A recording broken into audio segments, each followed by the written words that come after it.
Good morning friends. ನಾನಿವಾಗ ಉಪ್ಪಿಟ್ಟು ಮಾಡೋದು ಹೇಗೆ ಅಂತ ತೋರಿಸ್ಕೊಡ್ತಾ ಇದ್ದೀನಿ. ಬಾಣಲಿ ತಗೊಂಡಿದ್ದೀನಿ. ರವೆನ ಹಾಕ್ಕೊಂಡು ಚೆನ್ನಾಗಿ ಹುರ್ಕೋಬೇಕಾಗುತ್ತೆ. ಹಸಿ ಸ್ಮೆಲ್ ಹೋಗೋವರೆಗೂ ಹುರ್ಕೋಬೇಕು. ರವೆನ ಹುರ್ಕೊಂಡು ಸೈಡ್ಗೆ ಇಟ್ಟಿದ್ದೀನಿ. ಇವಾಗ ಬಾಣಲಿಗೆ ಎಣ್ಣೆ ಹಾಕೋತಾ ಇದ್ದೀನಿ. ಎಣ್ಣೆ ಕಾಯ್ತೈತೆ. ಜೀರಿಗೆ ಮತ್ತು ಸಾಸಿವೆ ಹಾಕೋತಾ ಇದ್ದೀನಿ. ಸಿಡಿದ ಮೇಲೆ ಕರಿಬೇವು ಹಾಕೋಬೇಕು. ಈರುಳ್ಳಿ ಚೆನ್ನಾಗಿ ಫ್ರೈ ಹಾಕೋಬೇಕು. ಹಸಿಮೆಣಸಿನಕಾಯಿ ಹಾಕೋತಾ ಇದ್ದೀನಿ. ಕ್ಯಾಪ್ಸಿಕಮ್,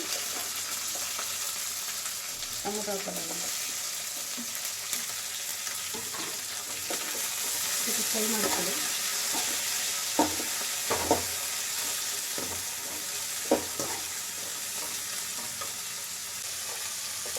ಸ್ವಲ್ಪ ಸಾಲ್ಟ್,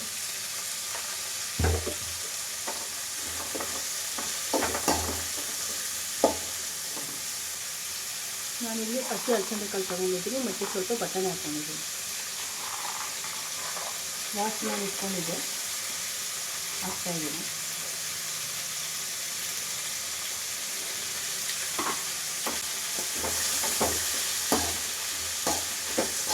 ಒಂದು ಕ್ಯಾರೆಟ್ ತೊಗೊಂಡಿದ್ದೆ, ಅದನ್ನು ತುರಿದಿಟ್ಕೊಂಡಿದ್ದೀನಿ. ಹುಳಿಕಾಯಿ ಸಣ್ಣ ಸಣ್ಣ ಕಟ್ ಮಾಡಿ ಇಟ್ಕೊಂಡಿದ್ದೀನಿ. ಅದನ್ನು ಹಾಕ್ಕೊಬೇಕು.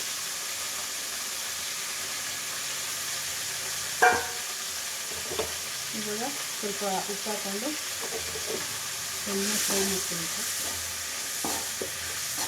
ಎಣ್ಣೆಯಲ್ಲಿ ಚೆನ್ನಾಗಿ ಬೇಯಿಸ್ಕೋಬೇಕು. 5 ನಿಮಿಷ ಆದಮೇಲೆ ನೀರು ಹಾಕೋಬೇಕು.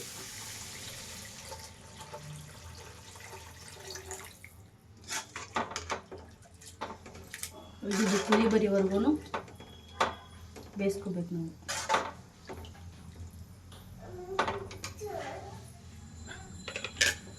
ಟೇಸ್ಟ್ ನೋಡ್ಕೋಬೇಕು, ಉಪ್ಪೆಲ್ಲ ಕರೆಕ್ಟಾಗಿದೆಯಾ ಅಂತ.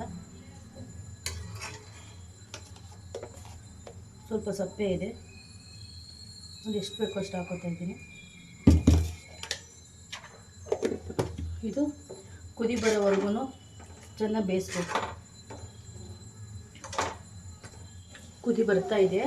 ಇವಾಗ ತೆಂಗಿನಕಾಯಿ ಮತ್ತು ಕೊತ್ತಂಬರಿ ಸೊಪ್ಪನ್ನ ಆ್ಯಡ್ ಮಾಡ್ತಾ ಇದ್ದೀನಿ.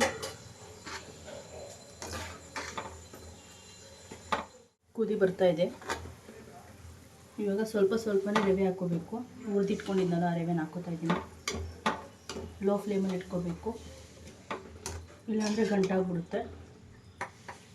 ಸ್ವಲ್ಪ ಸ್ವಲ್ಪನೇ ಹಾಕ್ಕೊಂಡು ಈ ಥರ ತಿರುಗಿಸ್ತಾ ಇರಬೇಕು, ಇಲ್ಲಾಂದರೆ ಗಂಟಾಗ್ಬಿಡುತ್ತೆ.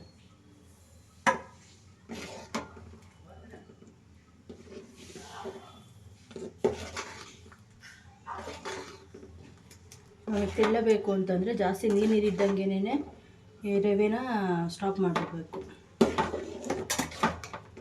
ಯಾಕಂದರೆ ಇದು ಅಡ್ಕೊಂಡ್ರೆ ರವೆ ಜಾಸ್ತಿ ಆಗಿಬಿಡುತ್ತೆ ಬೆಂದ್ಮೇಲೆ. ಅದಕ್ಕೆ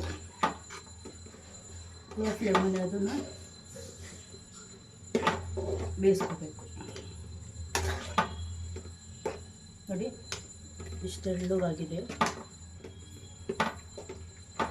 ಇವಾಗ ಇದೆಲ್ಲ ಬೆಂದ್ಮೇಲೆ ಇನ್ನೂ ಸ್ವಲ್ಪ ಇದು ಗಟ್ಟಿಗಾಗುತ್ತೆ. ಮುಚ್ಚಿಬಿಡ್ಬೇಕು ಇದನ್ನು.